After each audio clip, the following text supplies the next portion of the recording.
नमस्कार मित्रांनो, मी मारुती मोहकर। मित्रांनो मुख्यमंत्री माझी लाडकी बहीण या योजनेचा हप्ता हा जमा झाला आहे। तुमचा हप्ता जमा झाला आहे का ते तुम्ही चेक करू शकता। या संदर्भातील हा व्हिडिओ आपण या ठिकाणी पाहू शकता।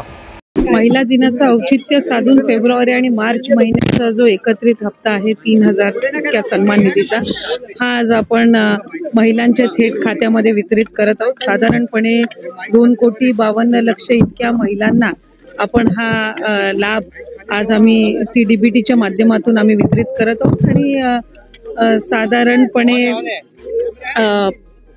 या औचित्यासाठी किंवा महिला दिनाचा एक विशेष म्हणून आम्ही ह्या दोन्ही महिन्याचा लाभ आज महायुतीच्या सरकारच्या माध्यमातून राज्याचे मुख्यमंत्री आणि दोन्ही उपमुख्यमंत्री यांच्या सूचनेनुसार आज सुरुवात केलेली आहे।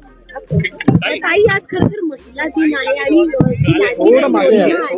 त्या योजनेवरती अनेक टीका देखील केली गेली, विधान परिषदेमध्ये देखील प्रश्न उपस्थित केले गेले। मात्र आता त्यांना हप्ते मिळत आहेत, तर मग नक्की काय भावना व्यक्त करा? नाही, एकही महिना असा नाहीये की ज्या महिन्यात महिलांना लाडक्या बहिणीचा हप्ता मिळाला नाहीये। डिसेंबर महिन्यामध्ये सुद्धा आचारसंहिता संपल्यानंतर झालेला आहे, जानेवारी महिन्यामध्ये सुद्धा वितरित झालेला आहे। फेब्रुवारी महिना आणि मार्च महिना 8 मार्चचं उद्दिष्ट आम्ही ठेवून त्या ठिकाणी ती तयारी करत होतो, जेणेकरून एक विशेष त्या दिवसाचं एक औचित्य साधून ते आम्हाला महिलांच्या खात्यापर्यंत पोहोचवता येईल।